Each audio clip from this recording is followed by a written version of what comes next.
जय हिंद दोस्तों। आप सभी का स्वागत है हमारे YouTube चैनल अध्ययन फॉर एनी एग्ज़ाम में। आज का हमारा टॉपिक है पुर्तगालियों का भारत में आगमन। पुर्तगाली जो कि सबसे पहले भारत 1498 में आता है और 1961 में ऑपरेशन विजय के माध्यम से इसको भगाया जाता है। यानी भारत में सबसे पहले और सबसे पहले आने वाला और सबसे बाद में जाने वाले यूरोपीय पुर्तगाली ही थे। 1498 में एक पुर्तगाली नाविक Vasco da Gama Cape of Good Hope के रास्ते एक गुजराती व्यापारी अब्दुल मजीद की सहायता से भारत के पश्चिम तट पर स्थित कालीकट पहुंचता है। केप ऑफ गुड होप या उत्तमासा द्वीप, जिसकी खोज 1487 में एक पुर्तगाली नाविक बार्थोलोम्यू दियाज जिसमें के बारे में मैंने आपको पिछली वीडियो में बताया था, जो भारत की खोज पर निकलता है, यानी बार्थोलोम्यू दियाज जो कि भारत की खोज पर निकलता है, लेकिन अफ्रीका के दक्षिण ध्रुव, जिसे आज उत्तमासा द्वीप के नाम से जानते हैं, उत्तमासा द्वीप यानी केप ऑफ गुड होप के नाम से जानते हैं, इसकी खोज करता है और किसी कारण से वह वहाँ से वापस चला जाता है।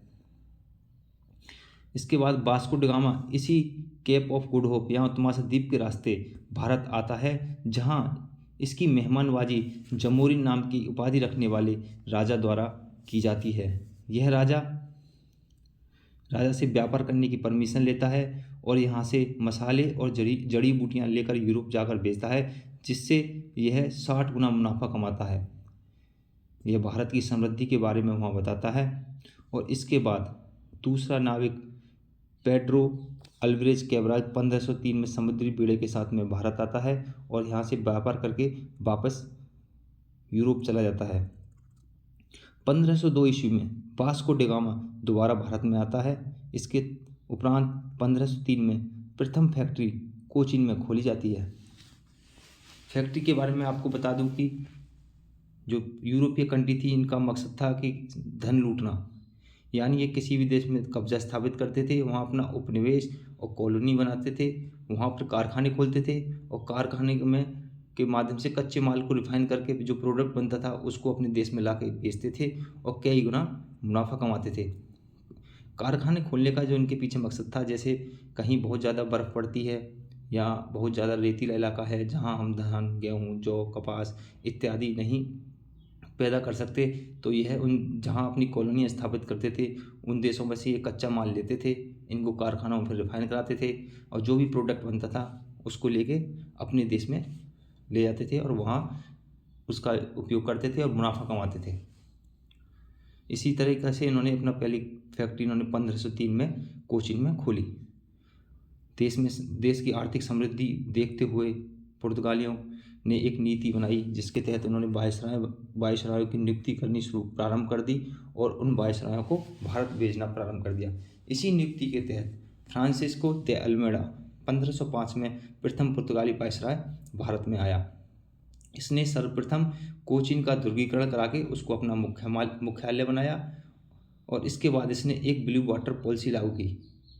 ब्लू वाटर पॉलिसी ये एक तरीके का टैक्स सिस्टम है, जिसमें जिस इलाके पर इनका कब्जा था वहाँ अगर कोई देश या चाहे वो भारत हो का जहाज़ गुजरता था तो उसको वहाँ टैक्स देना पड़ता था। इसी को हम ब्लू वाटर पॉलिसी कहते हैं। और ये ब्लू वाटर पॉलिसी या शांत जल की नीति को फ्रांसिस्को दी अल्मेडा भारत में लाया था। 1508 में गुजरात के शासक महमूद बेगड़ा द्वारा इसको पराजित कर दिया जाता है। इसके कुछ समय पश्चात यानी 1508 और 1509 में गुजरात, मिस्र और तुर्की के संयुक्त जलबेड़े को फ्रांसिस्को दी अल्मेडा हरा देता है और वहाँ द्वीप पर अपना कब्जा कर लेता है।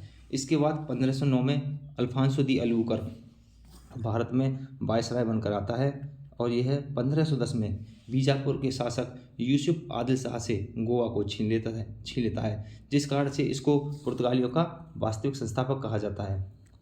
इसने अपनी विस्तार करने के लिए 1511 में मलक्का और 1515 में हरमुज पर भी नियंत्रण किया।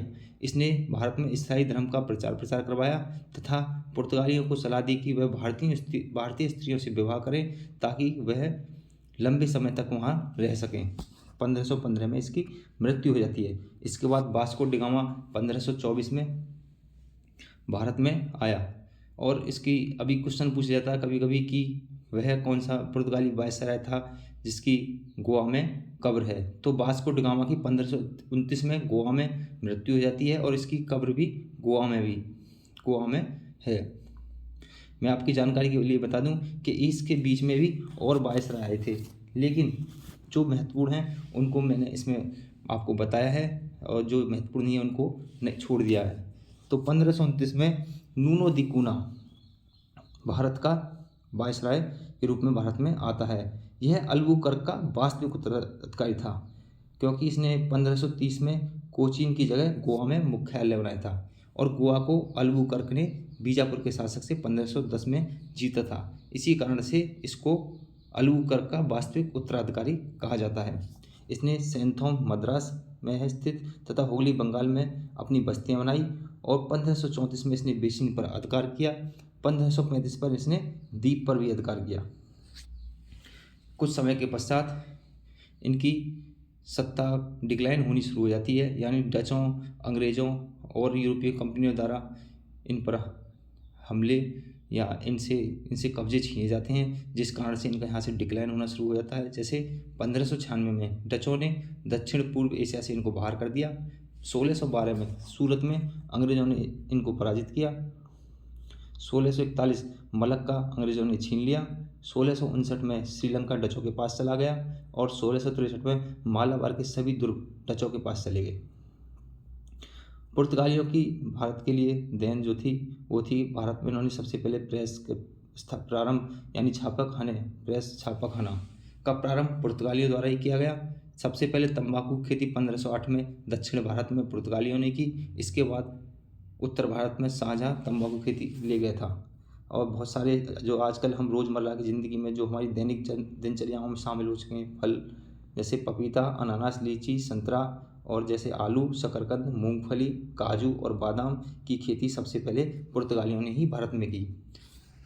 जो दक्षिणी पूर्वी तट पर एक बस्ती है सेंथोम, सिर्फ एकमात्र बस्ती थी इनकी दक्षिणी पूर्वी तट पर, और हुगली एकमात्र बस्ती थी इनकी पूर्वी तट पर।